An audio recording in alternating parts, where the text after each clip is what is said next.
Hello my dear student, आज आप लोग का फिर से शिक्षा विकल्प चैनल पर स्वागत है। मैं रितेश मिश्रा आज आप लोग के सामने क्लास 12th का फिजिक्स का इम्पोर्टेंट क्वेश्चन ला रहा हूं। तो आप लोग इसमें कंटिन्यू बने रहिए जिससे आप लोग को बहुत अच्छे से समझा जा सके।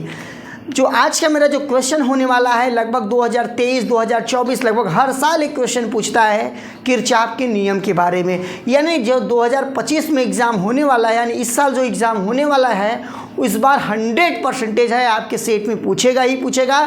तो हम समझेंगे किरचॉफ का नियम क्या होता है। तो सबसे पहले जान जाइए कि जो किरचॉफ थे क्या थे, वैज्ञानिक थे। 1842 ईस्वी में इन्होंने जो परिपथ होता है, जटिल परिपथ में विद्युत धारा को ज्ञात करने के लिए नियम दिया था। यानी जटिल परिपथ, यानी जैसे 1 2 3 4 5 ब्रांचेस निकले रहते हैं, उसके लिए उन्होंने नियम दिया था। 1842 इसमें दिया था। इनका नियम दो प्रकार के नियम मतलब दो होते हैं, एक प्रथम नियम होता है और एक द्वितीय नियम होता है। तो प्रथम नियम जो होता है उसको कहते हैं धारा का नियम भी कहते हैं। तो देखिए इसका डिफिनेशन क्या होता है इसको हम लोग समझेंगे।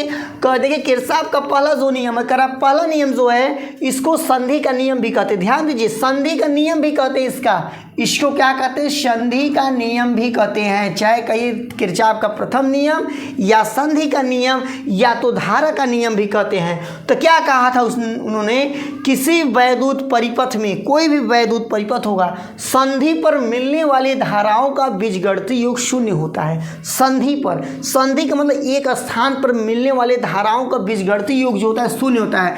जैसे मान लीजिए यहाँ पर एक संधि हो गया, एक यहाँ पर ऐसे कर दिए, यहाँ पर एक ऐसे कर दिए, यहाँ पर ऐसे कर दिए और उसके बाद यहाँ पर ऐसे कर दिए, यहाँ पर ऐसे कर दिए।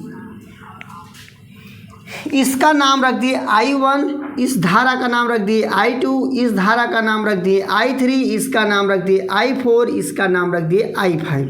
ठीक है, ये धारा आ रहा है, ये धारा जा रहा है, ये धारा आ रहा है, ये धारा जा रहा है, ये आ रहा है।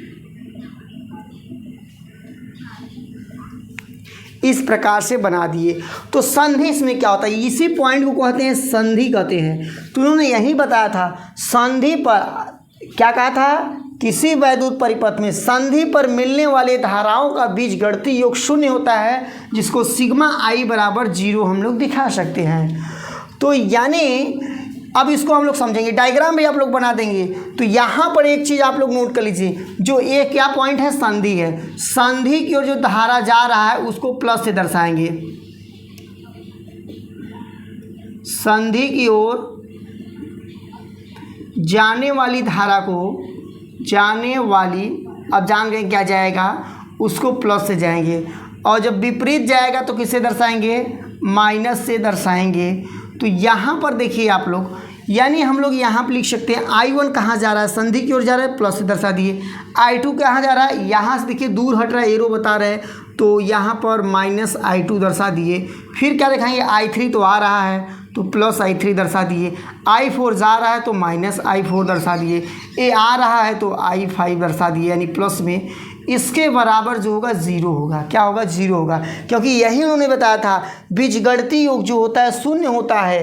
तो किरचॉफ ने यही बताया था। अब देखिए हम थोड़ा बहुत इधर उधर इसको चेंज कर देते हैं, यानी I1 plus I3 plus I5 equal to हो जाएगा, यानी माइनस वाले को हम लोग उधर भेजेंगे तो यहाँ पर I2 प्लस I4 और प्लस I5 हो जाएगा।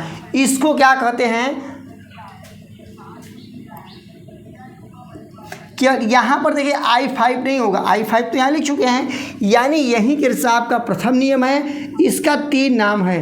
किरचॉफ का नियम पूछेगा तब पर भी लिखा जाएगा, यदि संधि का नियम पूछा जाएगा तब पर भी आप लोग लिखेंगे, और यदि आपसे कहा जाएगा धारा का नियम लिखिए तो यहीं आप लिखेंगे। ये बहुत इंपॉर्टेंट क्वेश्चन है, लगभग 100% इस बार पूछा जाएगा बोर्ड एग्जाम में, इसलिए आप लोग इसको अवश्य याद कर लीजिएगा। यहाँ पर आप लोग देखिए जो किरचॉफ का द्वितीय नियम होता है, द्वितीय नियम को कहते हैं पास का नियम भी कहते हैं और उल्टता का नियम भी कहते हैं। किरचॉफ के द्वितीय नियम को और कौन कौन से नाम से जानते हैं, एक आपका होता है पास का नियम, दूसरा होता है वोल्टता का नियम। जैसे अभी किरचॉफ के जो प्रथम नियम हम लोग पढ़े हैं उसमें किन दो नाम से जानते हैं? एक था आपका संधि का नियम, दूसरा था धारा का नियम। तो उसी प्रकार से इसको भी जानते हैं। ये जो आपका किरचॉफ का द्वितीय नियम क्या कहता है? देखिए ये कह रहा है किसी भी परिपथ में, कोई भी परिपथ होगा, प्रत्येक बंद पास मतलब जो उसका बंद पास होगा उसमें से जो विभिन्न खंड अलग अलग रहेंगे, विभिन्न खंडों में बहने वाली धाराओं, उनके धारा तथा संगत प्रतिरोध के गुणनफल के बीजगणितीय योग विद्युत वाहक बल के योग के बराबर। तो यहाँ योग नोट कर लीजिएगा, क्या रहता है यहाँ पर? योग रहता है। तो यहाँ पर जिसे कह सकते हैं, यहाँ पर देखिए क्या किसके किसके विद्युत धारा कहा था, क्या कहा था? विद्युत धारा, यानी यहाँ पर आई लिख सकते हैं और उसके संगत प्रतिरोध, प्रतिरोध को दर्शाते हैं आर से, यानी सिग्मा का मतलब तो योगफल होता है। तो यानी आई आर इक्वल टू होता है सिग्मा आर होता है, सिग्मा आर होता है। और इस नियम जो होता है ये भी थोड़ा आप लोग पॉइंट करके नोट लीजिएगा।